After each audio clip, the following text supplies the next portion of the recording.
thank you very much. And to the audience, we appreciate your presence.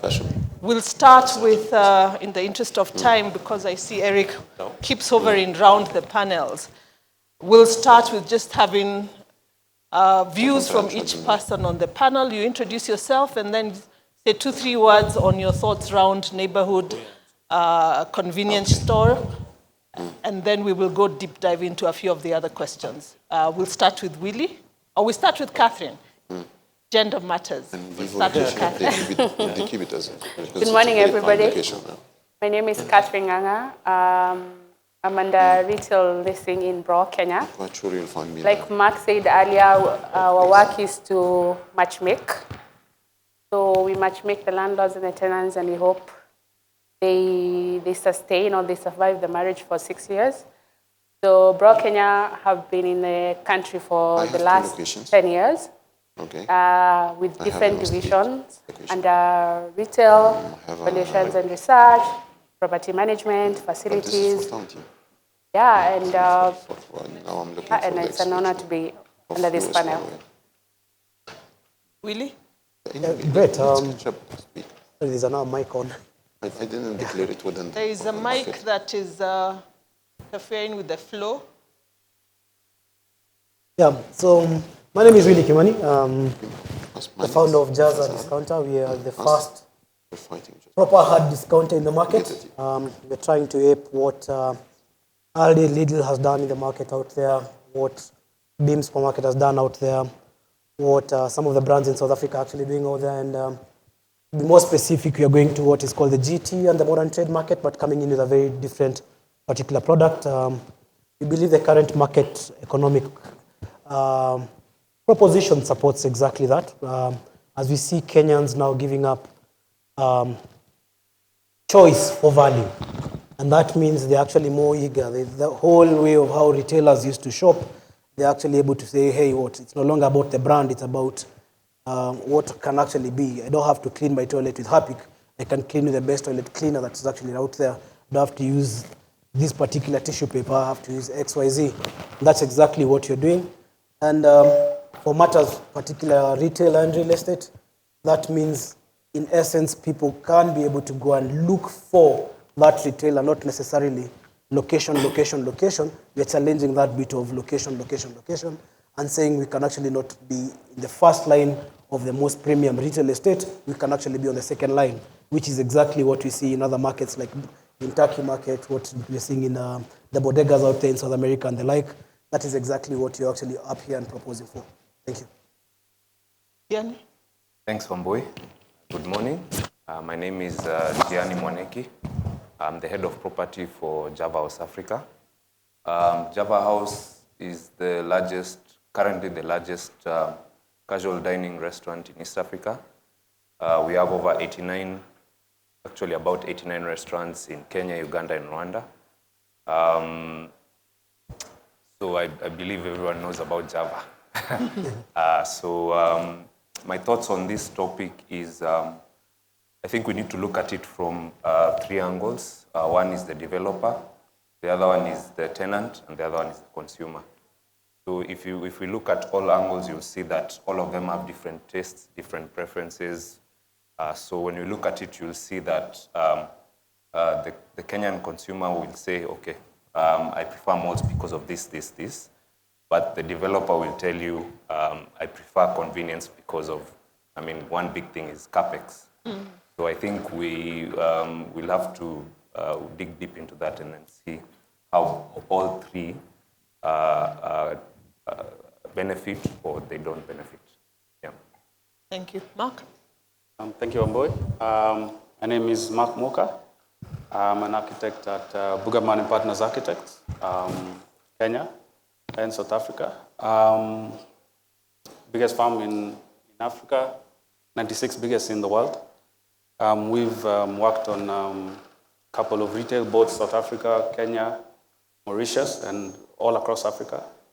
And I think my take on this convenience would be more of looking at how it affects developers and tenants, like you said, and from a design perspective, how it merges with the psychology of retail. Thanks, James. We'll hear from you. Thanks. Yeah, my name is James Hoddle, Director of Safari Centres. It all really started because whenever the family went on safari, we had to pee behind bushes on the highway. And it was that banal. We thought we'd better set up some places to stop. So, and we opened the first one in Naivasha just under 2 years ago already, which is going very well. I mean, I think one of the things is all convenient. It's not like convenience centres are all the same.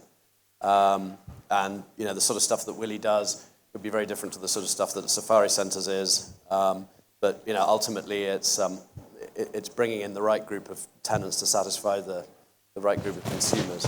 The next Safari Centre we do and the next one will all be subtly different in different ways. Thank you. So we say that our retail is extremely informal. And we've been stuck at an average of 30% formal for the last 10 years, I think. I think we fluctuate between 27 and 33. And one of the reasons remains that a lot of people still do convenience shopping.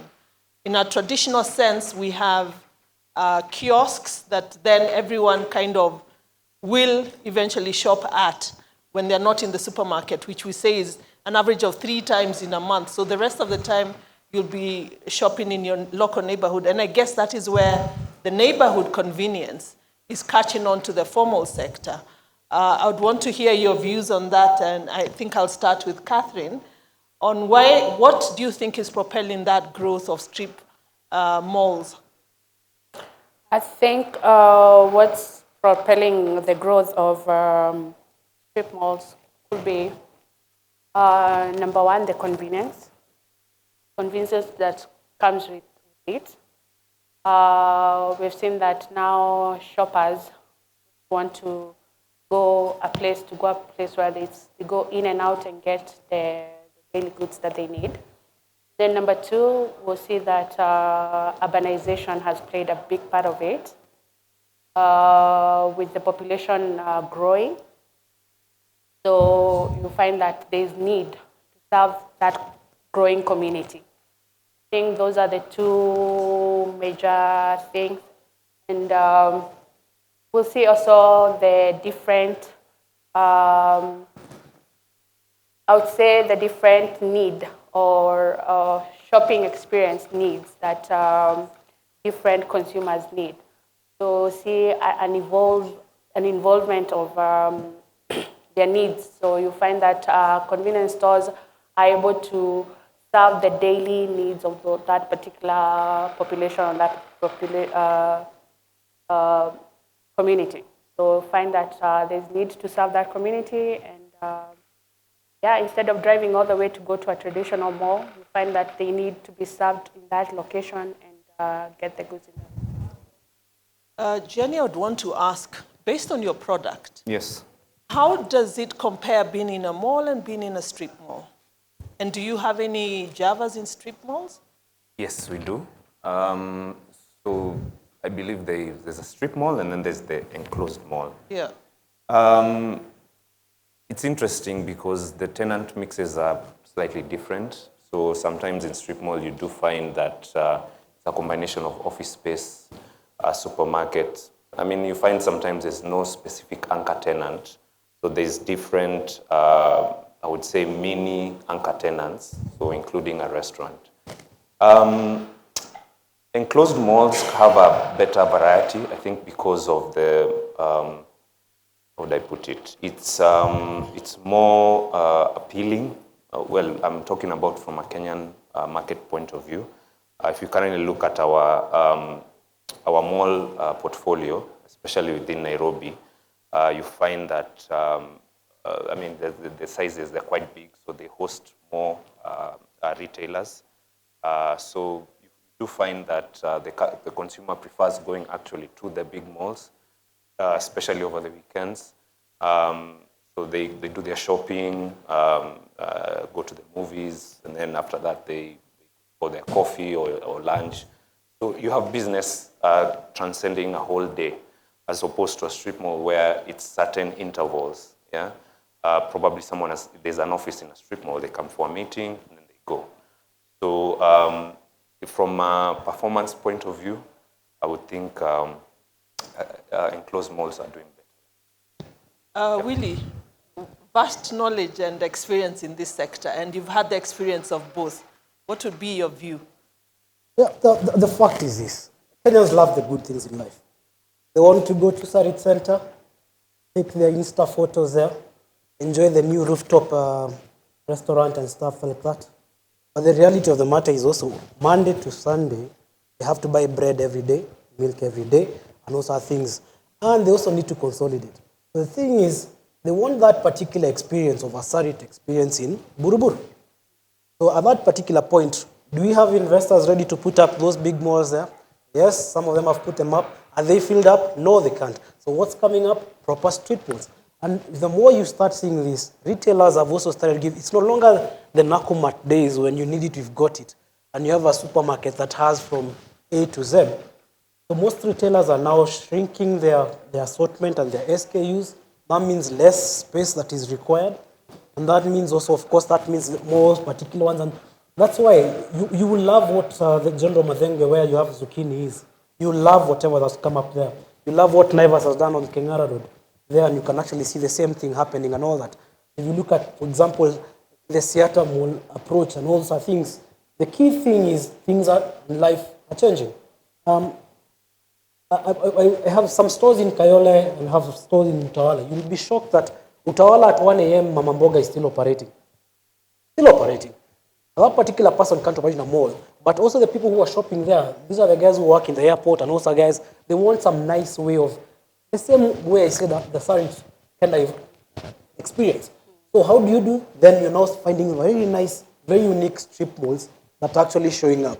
And that is where now, for example, as a retailer, as Jaza, we no longer at that particular point require a 15,000 square foot store. Only require a maximum 4,500 square foot, very few SKUs, and that's actually how to go. So if you ask me, what is happening is this 70% that was actually completely not modernized, looks completely riff-raff, this is exactly how it's going. And again, the real estate in those particular bits, it starts not making sense because you find it's very small plots, unlike before, because that market where you find now it's 50 by 100 or a quarter, that the guy needs to completely translate into more of a strip mall. Parking is no longer such as an issue, and or if the parking bit will not be as a big requirement as a big strip mall and all that. So the whole mix of how the kind of requirement, because will I take my child all the way from Kiambu Road to Lavington for a shave? No, I'll require something. Will I take him to a mall? Can the mall be able to afford whatever, a particular rental that can then have a salon or a kinyozi that my child can do? No. Then what do you end up? You end up now getting the neighborhood malls, you end up getting what? And they are now becoming more fancy. I also want to get some sort of at least convenience when I'm parking and in and out and all those things. The future of the malls is going to be, retailers are actually shrinking their assortments. We're talking about retailers, they no longer have crockery, clothing.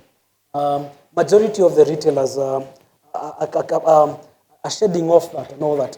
So which will definitely mean modernizing within this, what is called general trade, there will be more need for that.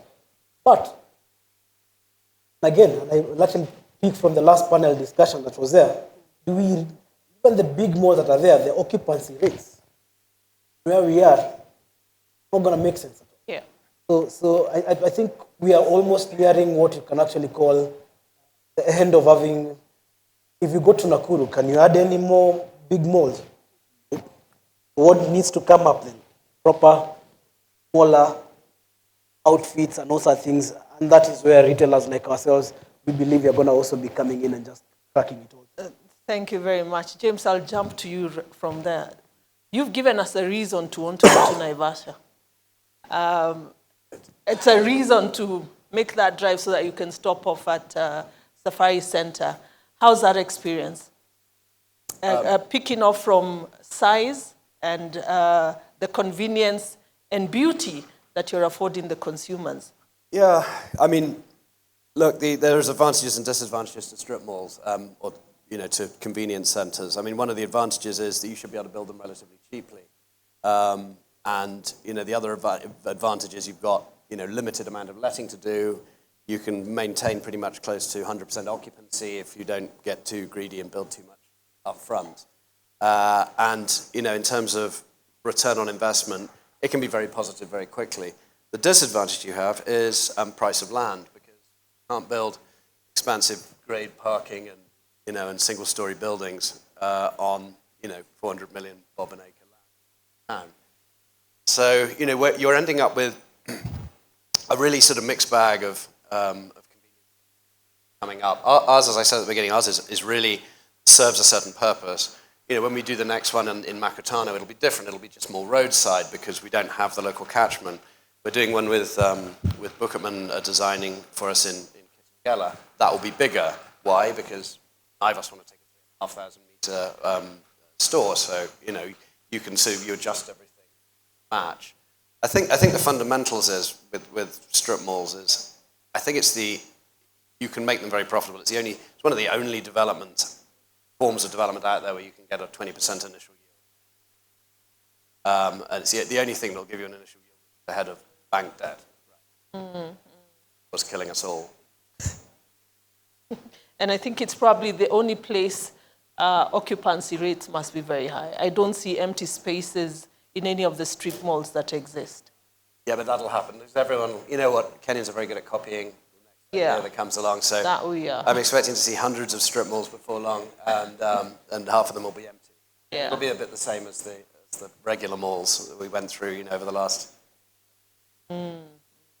Mark, the difference in design for the convenience strip malls and the bigger malls. And are we being led by the demand of the retailers or the consumers' needs as we go forth? Or are we still, and I picked this up from the first conversation that was held, are we still operating in a silo format where the builder or the contractor does what he wants and then the rest of us have to fit into it? Or are we having a conversation so that we build to the specifications of the retailer and the consumer? I think first, just to touch on key differences, definitely area is one. I think the metric is 5,000 square meters for 5,000 to 12,000 square meters for convenience retail, and as opposed to traditional boxes of 50,000 to 100,000 square meters. That also spills out to the ancillary areas where we've done convenience centers where, or rather convenience retail where you don't have to. That for me. No, for all of us. Yeah, where you don't really have to have this large dedicated loading bays. You could you could have a small lay-by, small service area, which you don't see in the big malls. Yeah, that also extends to. You also talk about the layout because you find convenience retail is pretty simple, usually just a straight line, or an L or a U configuration, as opposed to big box. And on in the negative spaces where you have that configuration, that's where you have your parking.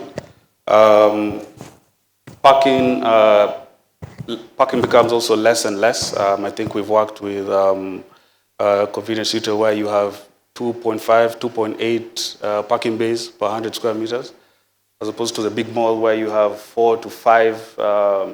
Then you need a basement. I think also, I would also say in terms of design, convenience retail is much more stripped down in terms of design. You don't find the intricate signages and wayfinding that you will find in a larger mall. So it's pretty much very toned down. And on to your question on the demand, for convenience retail, it's very important to work with, or rather to get to pre-let the spaces, because of course this will have to be through thorough market research. You'll have to know exactly what a neighborhood needs. That's why you have guys like Willie in Utawala. Yeah. So I think it's important. It's a conversation that has to be had between the landlord, tenant, and then that's where we come in between to sort of satisfy those needs. Okay, I'll ask one question that I hope everyone can have some response to, and that's, how do you make the numbers add up in a high-cost, low-rent environment? Because the strip malls are kind of transversing across that. You may have a high-cost product, you have a low-rent environment. How are you making the numbers add up on that? We can start with Willie. Yeah, first of all, I have to mention something, because in this conversation, you can never miss that the forecourt retailing, the fuel marketers, QSRs, and the convenience retailing altogether. The fuel marketers, I think, are at the center of all this. Also, every petrol station nowadays has almost, they seem to be more into real estate than fuel. But that said, the key word here is the operating cost, because when the expectation from a customer eye, when you're in a mall, a way higher mall, then you're no longer going for the thrills and all those things. You're going to go, your fit out is going to be slightly less. You're going to have a lower OPEX. And even the customer expectation is not as high as when you're now in a premium mall at Westgate. That same shop, and I don't know whether Jamil actually say the same. I know the experience needs to be the same, but I don't mind when I go to Adams Arcade. That same floor that the Java there had, the Terrazzo one, it's still the same one, nice one. I think I go there for the food. I don't go there for the Terrazzo, whatever. So, but when I'm actually going into Java, that I'm expecting to go into that whole nice new mall, there's a bit of expectation on 1, 2, 3, 4, but the price needs to be the same. So I know that headache actually still comes in, but you somehow get forgiven by the customer when now you're nearer the house and all that stuff, when you now no longer have to have the most expensive lights, the most expensive what kind of whatever. So and that's where you have to now start working on your OPEX, operating cost, and of course, unfortunately, you don't get as much revenue share model kind of rental discussions in those kind of malls more than the other convenience malls. So it's a tricky affair, but the closing remark I actually have to say, we are going to see more and more of this. The more Kenyan market, the more estates, and the more we're getting modernized, I believe there's going to be more growth than the all kind of. Maybe to add to Willie's point, yes, we need to arrest the OPEX cost at design stage. I believe as investors, we need to look at, estimate the operating expenses from the beginning, and also try to incorporate the green elements when building these particular strip malls. And also try to also see how we can incorporate tech as well. I think it will help a very long way in reducing this cost. Maybe my closing remarks will be that neighborhood malls, they are vital, they play a vital role in the retail ecocenters. Yes, we'll see a lot of them come up because the need to take care of the community is there, and the needs to take care of that whole population. So a lot will come up, and we're here, and we are willing to see where it goes in terms of the retail. Yanni, as you answer that, I want you to tell me, am I more forgiving as a customer? Do I allow you to cut corners when you do a strip mall? Okay, so just on Willie's point, so if you're looking at it from a Java perspective, OPEX is very important. Of course, the consumer image is also very important as well. If you look at, so OPEX consists of many things. We have utilities, you have rent, you have staffing, you have all those things. So how we classify it is, and Willie put it very right, enclosed malls are still up there in terms of costs. So you have your rent, you have your service charge, you have your promotional fees, utilities, some malls even charge in dollars. Yeah. So so and when the dollar is high, your margins are significantly reduced. What I can say is, I guess it depends on the channel you want to go into. What I can say is specifically for us, we prefer fuel marketers, the retail setup that they have. First of all is you can customize it however you want, depending on the market. So you can look at it, do I need a full restaurant, do I need an express?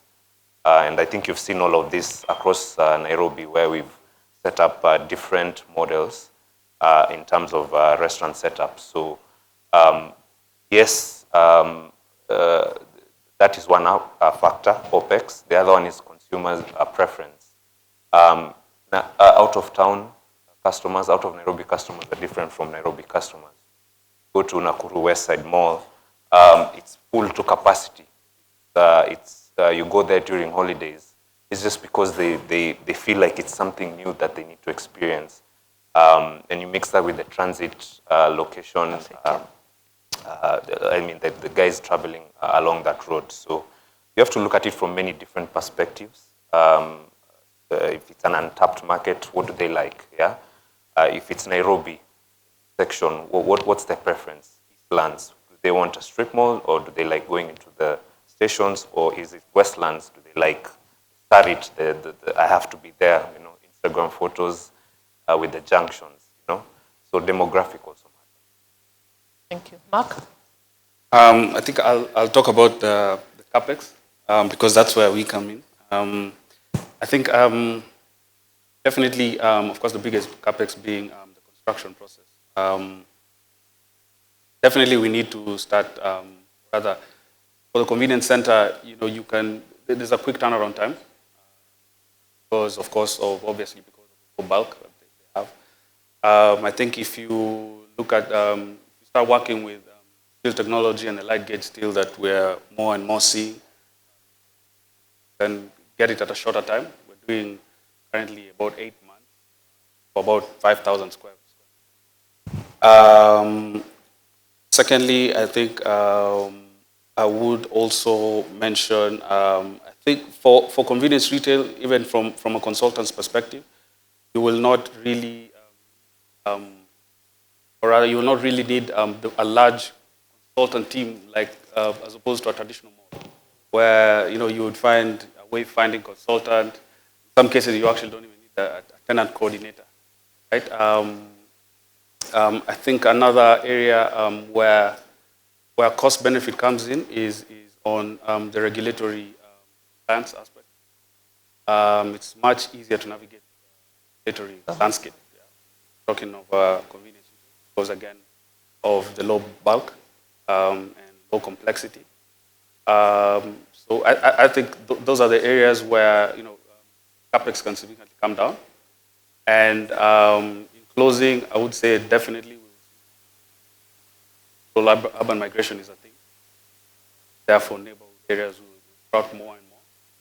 Definitely, someone needs to service these areas. Yeah. Last but not least. Well, no, it would worry me if there's a perception that strip malls, convenience malls should have a lower quality of management, because I think it's customer expects a clean, beautiful place wherever they are, and I think it's a challenge in a convenience mall because you've got a smaller floor space to pay service charge, and I think that's one of the things that brands expect discounted service charges because it's a convenience mall, and in fact it's kind of the other way around because you've got a smaller floor space and a certain amount of fixed costs you have to provide. But what we're finding is the way that we can manage that, and the way I think it will happen is I think that will over the next 5 years we'll start to see groups emerging of specialist strip mall developers who will be able to share their resources across a platform, and that will show a real differentiation between strip malls that are just built by a family because they've got a spare piece of land, and those who are done, which are done by professionals. And then sort of managed across a portfolio to try and keep the cost down. And that's what we'll be seeking to do.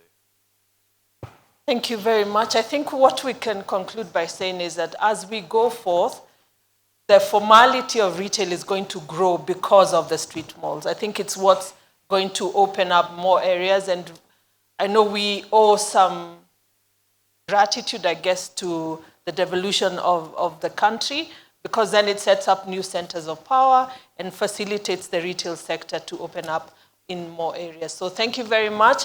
If you could please give a round of applause for my panelists. Thank you.